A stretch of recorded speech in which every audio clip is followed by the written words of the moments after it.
Welcome back to Expert Showcase. Today on the show we have Dennis Roberts, and he's talking to us and telling us today about the three things we need to directly enroll clients abundantly. And we just got done with Dennis's Hero's Journey. If you have not watched it, if you're just tuning in, first of all, where were you? We missed you. We missed your beautiful face. And go back and watch Dennis's Hero's Journey. It was an epic tale of how he was successful, wanted to make the business more, wanted to fix what he perceived as something missing, and it is missing, and it just didn't go so well, just to say the least, and he's now an epic success. So without any further ado or me babbling, I'll take my one breath an hour and say, Dennis, in this segment we're going to talk about three things you need to directly enroll clients abundantly. Can you give us a quick overview about what we're going to be talking about?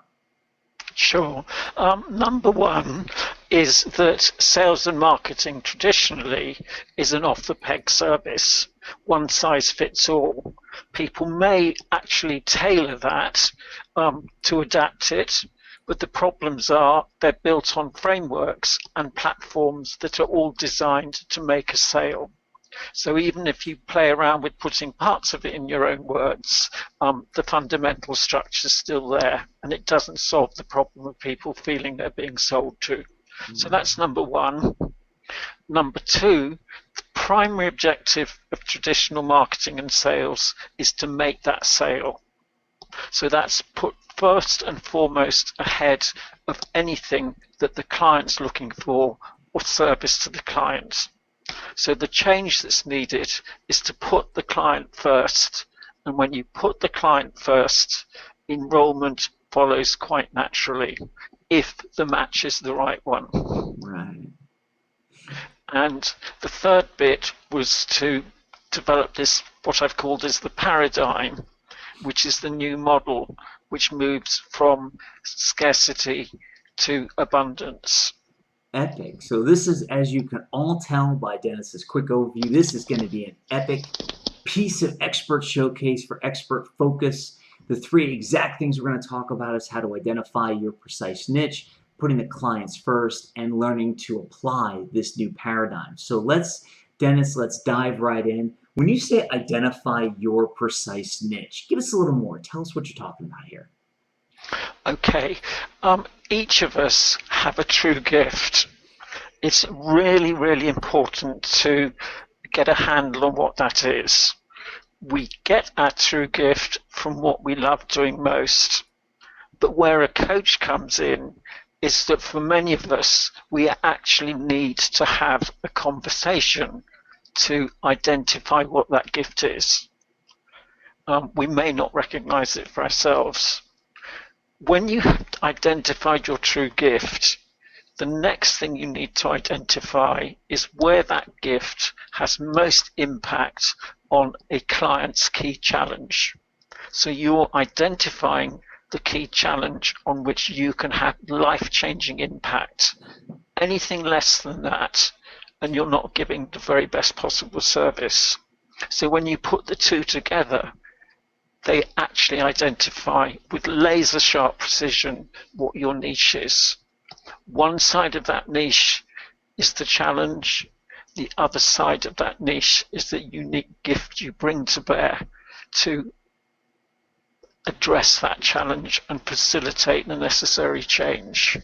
I love it. So we have a new over/under counter. So it's the word niche, and so since us Americans don't say it right, the count is now at 3. So the over/under will be set at 6. You know, if I say niche more than 6 times, you win the over. Less than 6 times, you get the under. So you all can bet at home, whatever you want. Doesn't matter to me. This is not a gambling website. There ends my public service announcement. Anyway, if you have a gambling problem, call 1-800-GAMBLER. Sorry, I got to give the public service announcement. But it's so epic what you're saying there about niche, and the fact that most people will go out and tell you how to define a niche, and they will tell you to define your avatar first. And while that works well for some people, for folks like you and I, Dennis, it doesn't work well, because we know what our gifts are, we know where people's pain points are, and if we're trying to start with an avatar first, it feels counterintuitive, right? Meaning, if we try and start with an avatar of an age and a demographic and everything else, if we start with that, it feels counterintuitive because we'd rather focus on our gifts and where the pain points are out there in the world. I mean, is that making sense? Is that am I picking up right here? I think it's the way in which you relate that's important. So what you're looking for is the most powerful way you can relate to a particular challenge. Okay. So on the challenge side of it, what makes it unique is actually the extent to which you have coped with that in your own life, you have direct experience of it, and you can empathize, connect instantly with the other human being. So it's a kind of weird setup from a marketing point of view because it's a combination between mass marketing and mass one-to-one marketing. Mm-hmm. So the generic bit is the number one challenge. The one-to-one bit is how the person connects with you on a one-to-one basis in terms of knowing that you've been there and that you can guide. Yeah, and you can provide a steadying hand and provide a steadying hand and like you said, be a guide. So when it comes to so I think what I heard you saying, I just want to kind of recap for a second because I'm still getting my brain wrapped around it because I love the concept. So identify your gifts and identify, is it fair to say you identify problems you see in the world and then you marry those two up? Am I getting that right? You're getting it. I mean, what there's two sides to the relationship. Okay. There's you and the client or prospective client. What you have to offer the prospective client is the biggest number one challenge, if you like, that on your end you've tackled through your hero's journey, and at their end is what they're likely to be suffering most. But because you've made the journey, you can, if you like, assist. So it's putting both sides of the coaching relationship together in that particular way. So, is it fair to say that if one goes out and they start putting their gifts down, they start listing their gifts, and their gifts are based on their biggest challenge, or where their gifts align with their biggest challenge, so they'll be able to resonate well, that they may look at some things they have on their list and they might realize that they were one of only a couple of people that went through that, and that it's not a viable thing to start their coaching business on? I mean, is that a fair thing to say or not?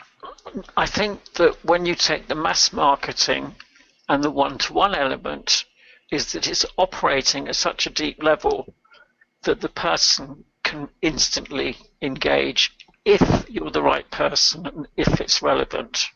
So it's really, really making a deep connection. Yeah. And that deep connection. So for instance, my gift is to facilitate tough and complex decisions and resolve dilemmas. So at one level, that's very, very precise. But another level, it's in terms of the challenges that people are facing. So if people are facing a tough decision or a complex decision, then they would be a good match. And the gifts that I bring to bear would be to connect them with their true gift, their true voice, and how that can move them forward in relation to that particular challenge. And that's the conversation that takes place through your marketing and how you actually present yourself to the world. Okay, epic. As we kind of wrap up niching a little bit, which I think I might get through it with only saying niching. So you who bet the under might actually win this, unless of course I say niche. Oh, there, had to get one more later on. But back to the important thing, which is you and your concepts here. The one thing that still strikes me about niching is the fact of that if you find you have gifts and you find you can do things that are applicable to such a small amount of people. Like we used to joke around about left-handed dentists in Podunk, Idaho.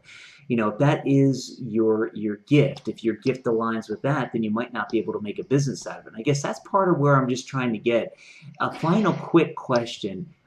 When people are niching, does that, when you identify your precise niche, does that come into play at all in the identification phase for you to understand how large of a market you may or may not be able to serve?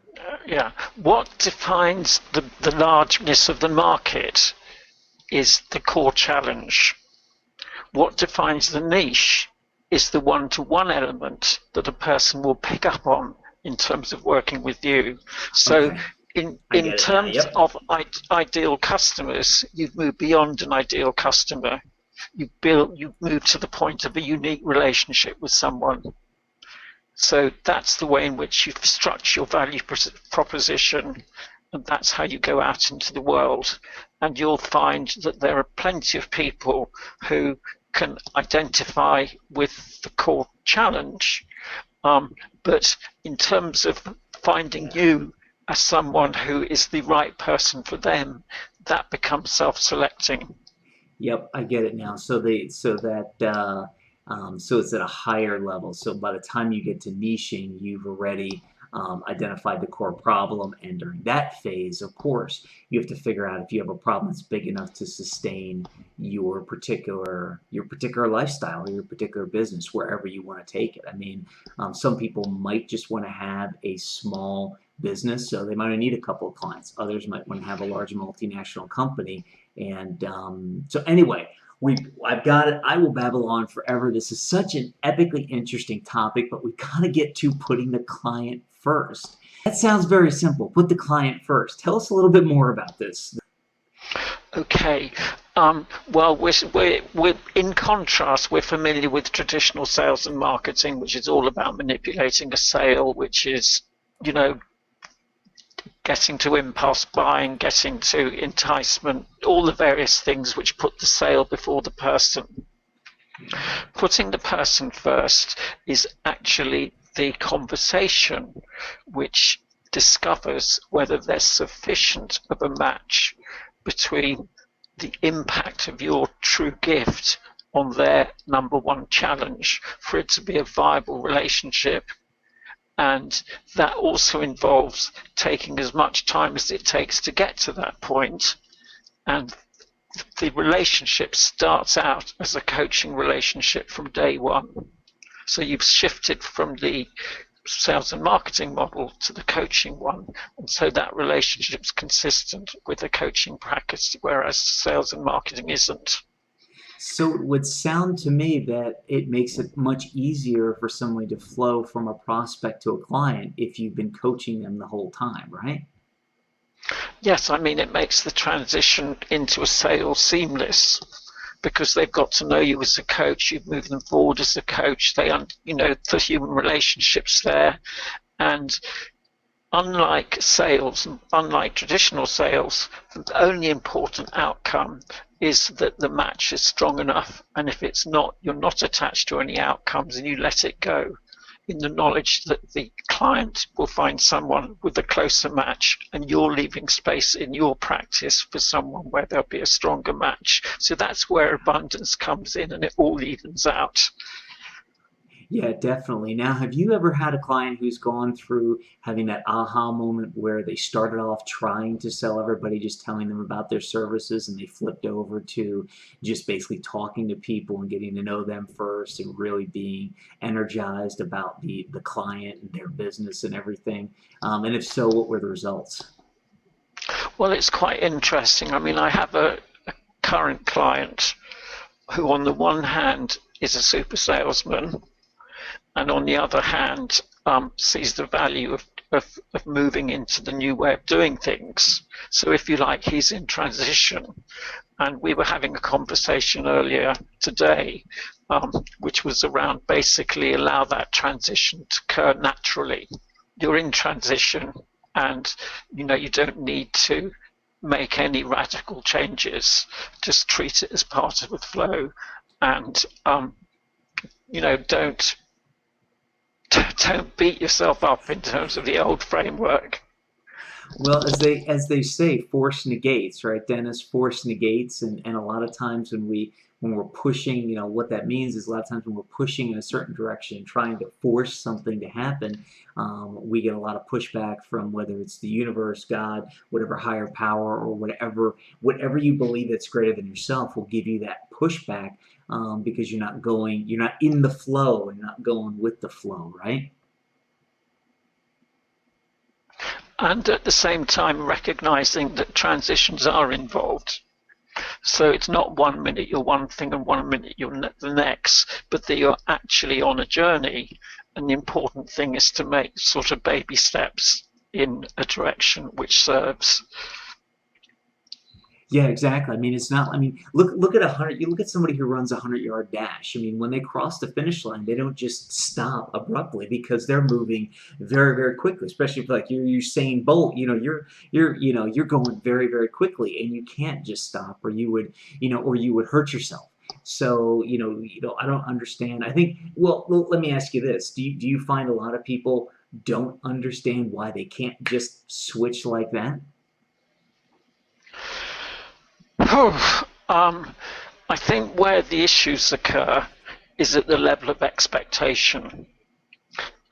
So if to some extent you can be less tight on questions of expectation, because the whole thing that's being balanced is two different worlds, one in which you're letting things be, letting things go, and the other in which you're trying to do things, control things. And actually the issue is how you balance these. So I think a good example of this is how you relate to goals. Goals actually involve two dimensions. They involve the being dimension with the vision, and they involve the doing dimension with the mission. When there's a conflict is when the doing is foreground and the being is background. When you make that sort of shuttle, then actually the vision becomes much more powerful. The abundance opens. You're suddenly spotting these opportunities all around you that keep you on track. You've still got the framework of the journey, but the important shift is it opens up the learning aspect of the journey. At a doing level, we focus far, far too much on results. And so whatever results we get, we may not actually get much learning out of that. Whereas if you're focusing on the vision and the abundance, you're in a very, very rich learning situation. Epic. So it's, Oh, so go it's the ahead. journey that's important, most important, not the destination. Epic. It's the journey that's most important, not the destination. Once again, another golden nugget. Before we wrap up the section on putting the client first, I have two questions. One centered around what you were just talking about being versus doing. Is there any? Is the I shouldn't say is there any. What is the first step you would tell anybody? We won't go through the whole process. We don't have our command the time today to go through the whole process. But what would the first step you would be to recommend people who are in the doing state flip over and start to move towards the being state? It would probably be to introduce them to being activities. So it may be introducing to forms of meditation, actually introducing them to another world. And quite a lot of the people that I have as clients are high-level coaches who've been very highly educated, which means they've got a lot of unlearning to do. Yeah. And so it can be, it can be quite challenging. So I think it's finding ways of introducing balance, introducing equilibrium, growing the being area alongside the doing, and moving into more and more a state of balance.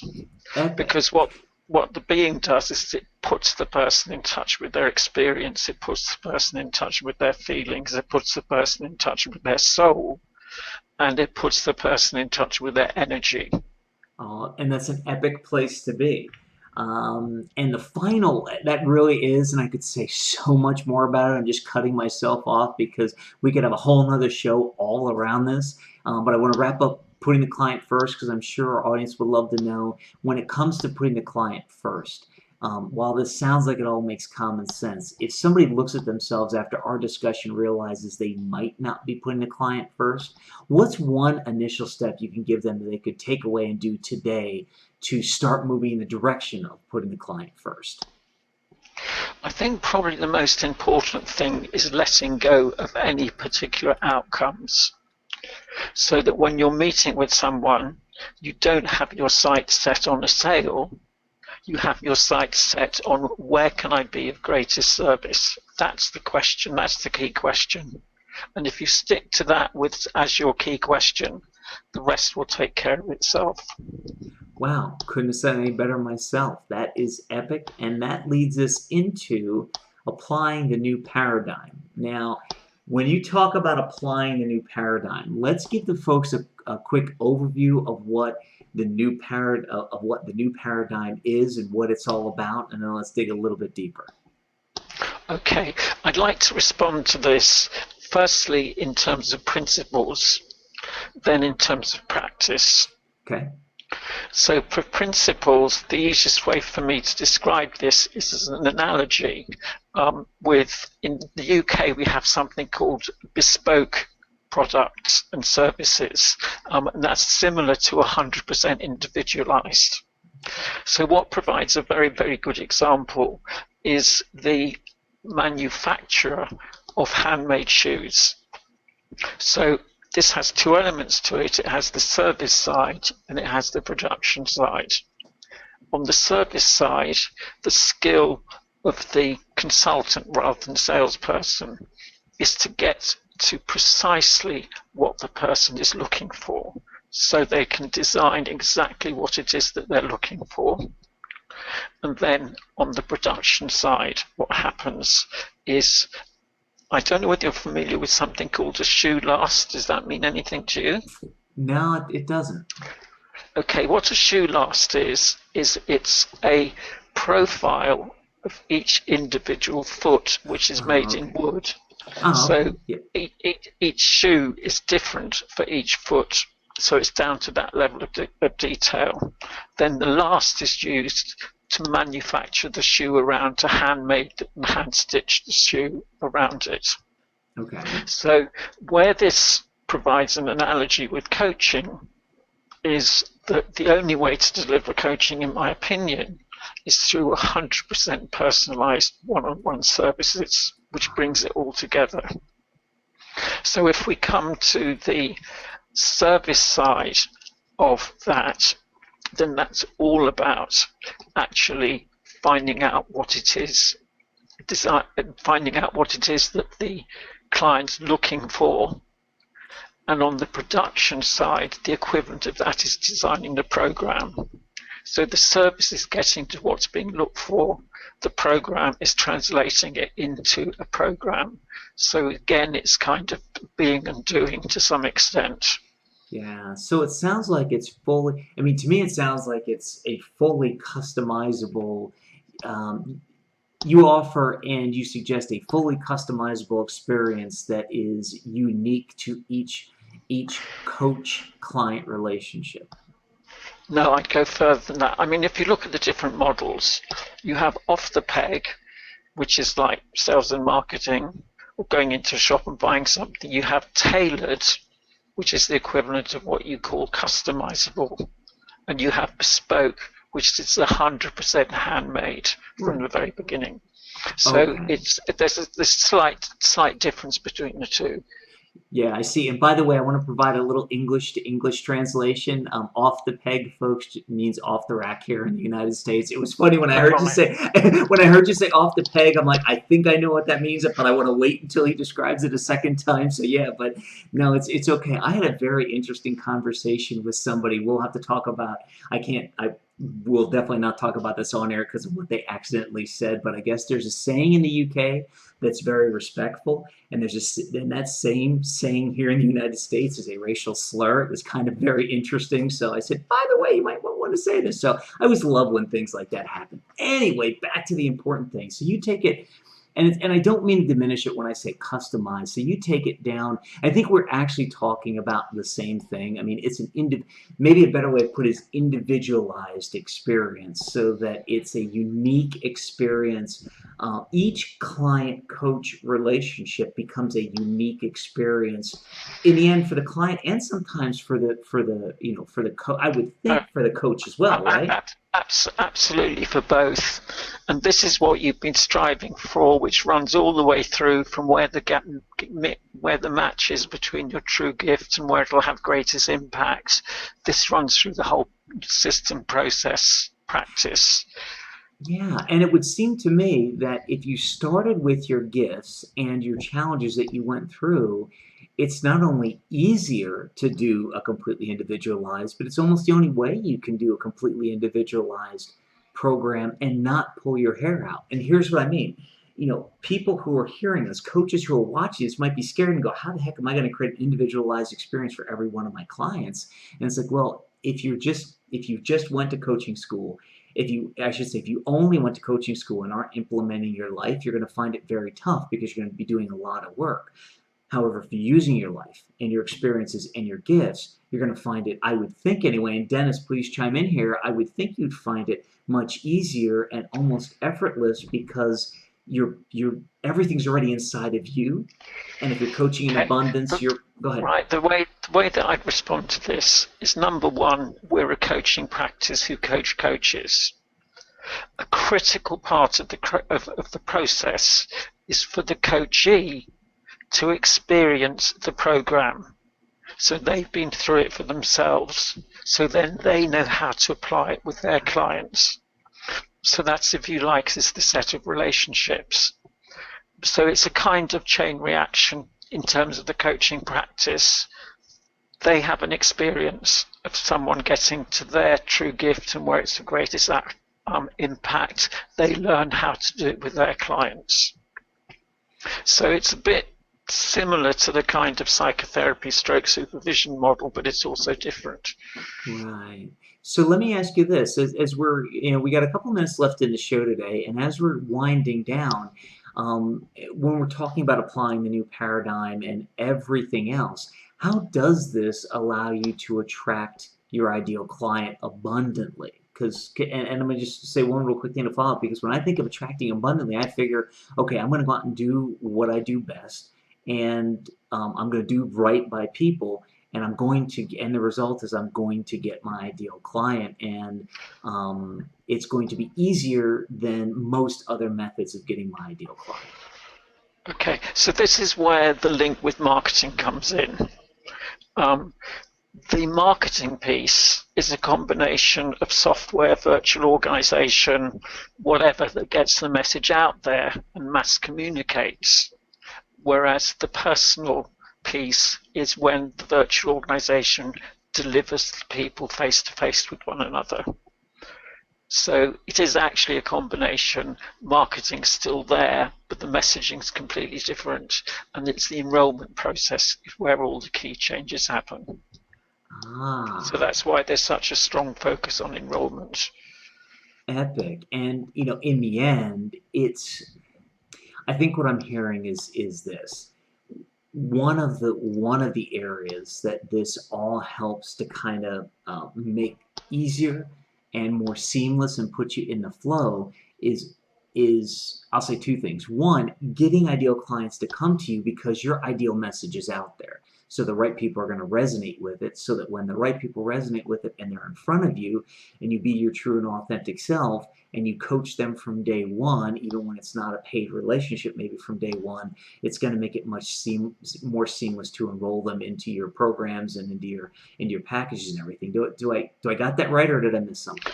Absolutely. And the other thing is on the marketing side, the infrastructure is all in place. I pay less than $100 a month. I don't need any sophisticated equipment, and don't even run a website. I do have landing pages, but they're easily put together on WordPress or stuff like that. So it is actually very, very cost effective. The main thing is how you're reaching out, how you're connecting, and how you're getting that message out in the right kinds of places to as many people as possible. But because I deal with a very generic topic like facilitating tough and complex decisions and resolving dilemmas, that could apply to a whole load of people in all sorts of different situations.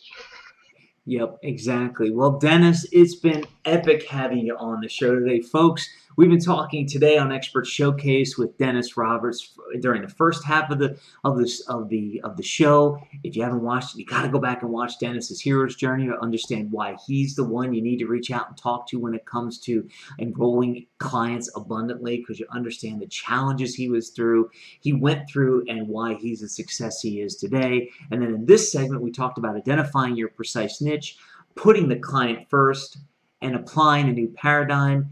That was officially the last time I think I'll say the word niche. And for those of you keeping track, I think I hit 5. I don't know. You better be keeping track at home. You settle up when you want to settle up. But Denis, this has been epic. Before I give kind of an epic rollout and get people over to your LinkedIn profile and everything else I got to tell the folks as we wrap up, is there any last words you want to leave our audience with today? Have fun. Epic. Have fun. Love it. So, folks, I just threw Denis's LinkedIn profile address up on the screen, uk.linkedin.com/in/DenisRoberts1, and that's a number 1 on the end and only 1 N in his name. And I think, Denis, I got through with no double N. So for those of you who took the 0, you got the under. Hey, maybe you made it a dufecta? I don't even know. But anyway. So, folks, today's been another epic episode of Expert Showcase. We had an epic guest on in Denis Roberts. He showed us how to enroll clients abundantly. And for coaches, you need to be able to attract and enroll clients abundantly and seamlessly, because if you don't, it's a struggle, it's a stress, it's frustration. Denis has been through it. I've been through it. All the people I've ever known in coaching practice have gone through it at one point or another. It's tough out there to get clients, especially if you're not being yourself. And that's part of enrolling clients abundantly, is being yourself, being the true and authentic you that will attract your ideal clients to you, attract the ideal people to you, attract the people to you, and then make it seamless once they get in, because it's much better to have 10 people approaching you, 10 ideal clients approaching you a week and enrolling all 10, than having 3,000 trying to reach you and still only enrolling 10. In the end, you still have 10 clients either way, but you spend less time, less money, less effort, less frustration if you figure out how to enroll clients abundantly. And to do that, reach out to Denis, contact him on his LinkedIn profile. You can find detailed information of his work with a link on to the paper on New Paradigm and an invitation to a gift coaching session. His email address is djr@menta.me.uk. You can contact him directly as well. Once again, reach out to Denis. You need to get a hold of this guy's resources. You need to see what he can do for you. Folks, it's been another epic day. Thank you for your time. Denis, thank you again for joining us. And everyone, until we meet again, make it an epic day. To watch the rest of this epic episode now, click on the link below the video. Do it now. You'll be glad you did. Are you still here? What are you waiting for? Watch the rest of this epic episode now by clicking on the link below the video.